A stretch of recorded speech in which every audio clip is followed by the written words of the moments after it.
Hello everyone! Kumusta po kayo? Pasko na naman. Malapit na po ang Pasko, so mag-isip na po tayo ng ating mga ilulutong kakanin.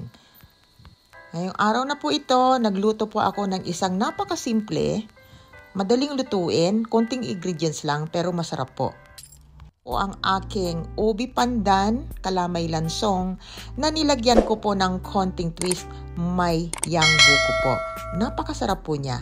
Tara po, samahan niyo po ako kung paano ko ginawa ito. Panoorin niyo po. Salamat!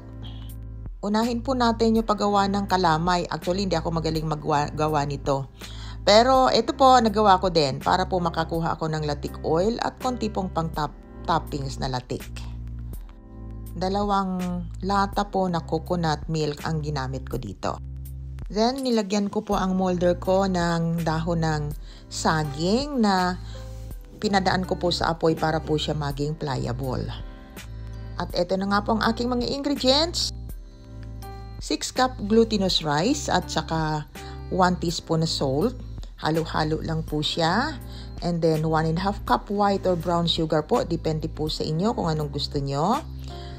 And then 1 cup yang coconut strip. Pwede pong makapuno. At saka 3 cans of coconut milk po. Lata po kasi ang ginagamit namin dito kasi wala po kami dito na kayuran or kudkuran. Ano bang tawag doon? Yung pangkudkud po ng niyog. Ito po, haluin po nating mabuti para po mawala yung mga lump ng glutinous rice para po siya ay mapino.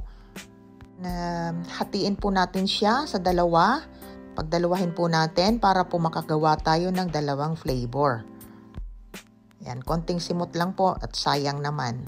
So, lalagyan natin ng ng 1 tablespoon ng ubi flavor. Ayan, halo-halo din. Puro halo lang po. And then, yung isa naman ay 1 tablespoon din ng pandan flavor. So, ayan, 2 na po ang ating flavor yan. And then po, kunin natin yung ating lagayan at ibubuhos po natin sila ng sabay. Lalagyan po lang natin siya ng latik or grease lang yung para hindi po siya magdikit. Ayan po, makikita nyo po, pinabinuhos ko po ng sabay para po hati siya. Di po ba? Ang ganda po niyang tingnan. Ayan. And then simot-simot lang po ng konti. Bali, 2 pan po ang nagamit ko sa kanya. Isang 9 inches at isang 8 inches po. Ayan. So, and then, dapat po nakapagpakulo na tayo ng tubig para sa pag-iistiman niya.